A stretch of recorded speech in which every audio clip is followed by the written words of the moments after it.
Von zu viel Liebe zum Leben, von Hoffnung und von Furcht frei, danken wir in kurzem Gebet, wer immer die Götter sein mögen, dass kein Mensch ewig lebt, dass kein Toter aufersteht und dass selbst der trägste Fluss irgendwo ins Meer findet.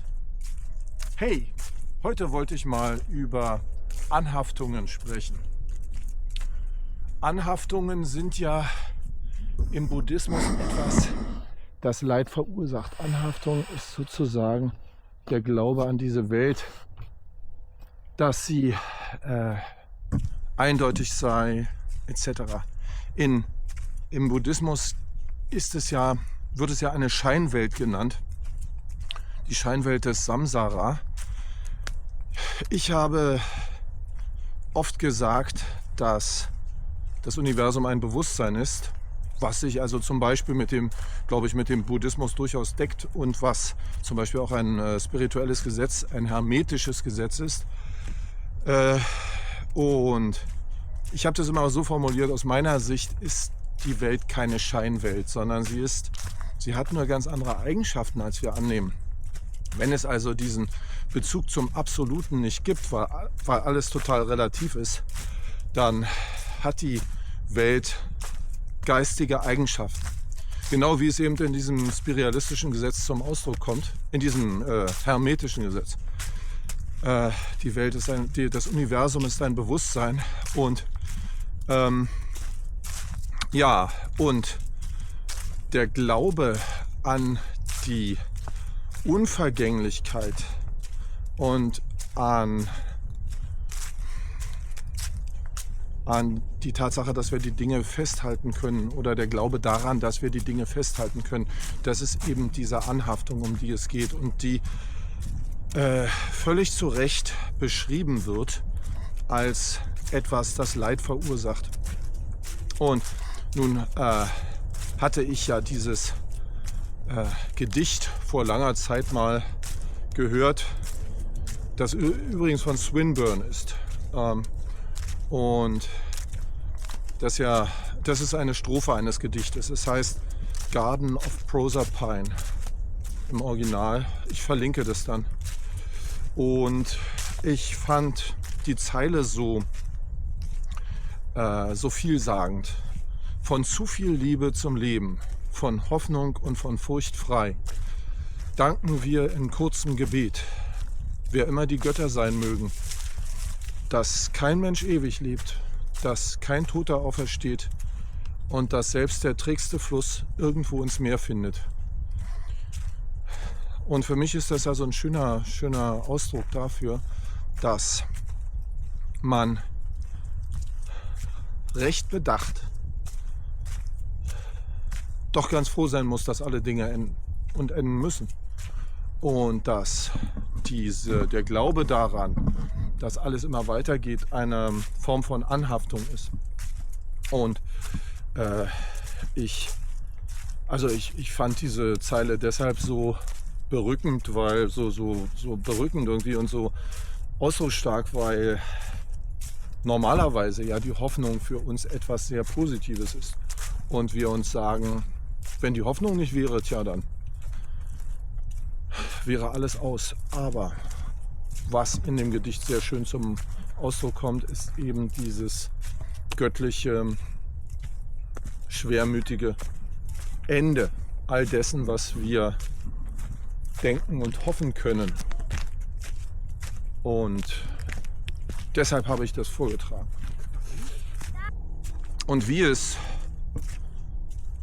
wenn man das beobachtet bei Menschen oder bei sich selber einfach, wie sehr man an den Dingen haftet, wie sehr man an seiner Meinung haftet, die Meinung, die zu einem selbst gehört und die zu einem selbst wird. Ich bin der Typ, der diese und jene Meinung hat und man streitet dann darum herum und man möchte das nicht aufgeben, man klammert sich daran, dann ist das genau das, was eben dieses Wort Anhaftung meint.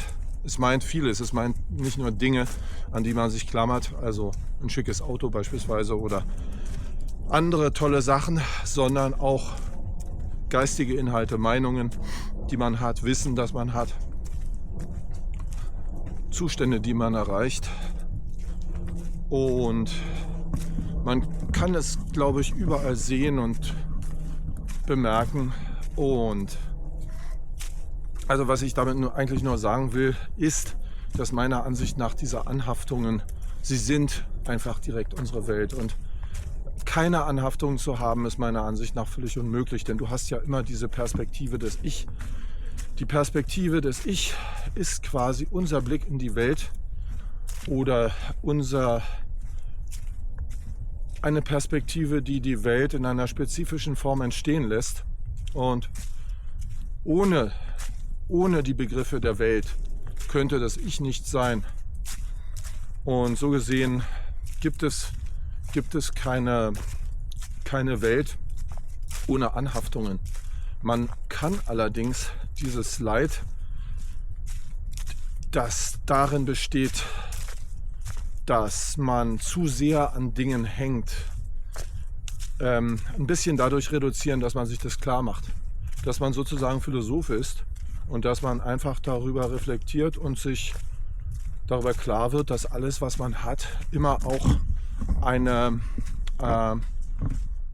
Anhaftung ist. Also man sagt zum Beispiel, das, was du hast, das besitzt dich. Und ich würde sagen, das ist aus meiner Sicht und aus meiner Erfahrung, das ist wirklich so. Je mehr du hast, desto mehr musst du dich um Sachen kümmern, desto mehr verschwindet sozusagen dein Freiraum, desto weniger spirituelle Freiräume hast du. Und gleichzeitig ist es natürlich auch so, ganz ohne Dinge kann man gar nicht sein oder möchte man nicht sein, weil dann wieder alles ganz kompliziert wird. Zum Beispiel, wenn du keine Wohnung hättest, dann könntest du nirgendwo deine Sachen hinstellen, die du brauchst, zum Beispiel deine Nahrungsmittel und so.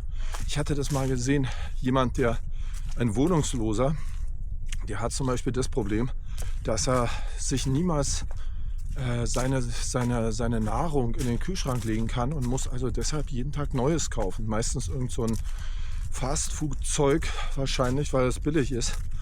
Und das ist also ein großes Problem, dass man die Dinge, die man ja dann doch braucht, nirgendwo hin tun kann. Und man hat also so oder so gewisse Anhaftungen in dieser Welt, weil das einfach ihre Natur ist. Und du kannst es übrigens auch sehen an spirituellen Lehrern, die natürlich nicht von ihrer spirituellen Meinung abweichen können, die daran anhaften und da in keiner Weise anders sind als irgendwelche anderen Leute. Und insofern man da loslassen kann, kann es nur in einem Teilbereich geschehen.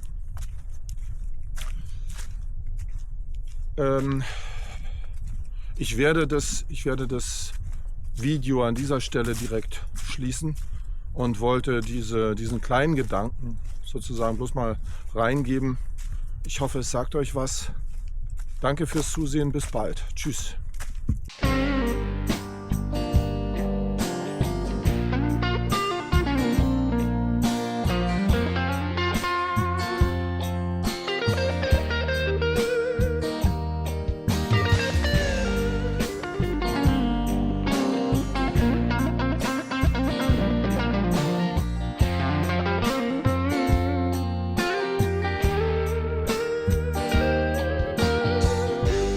I can take your anger, baby.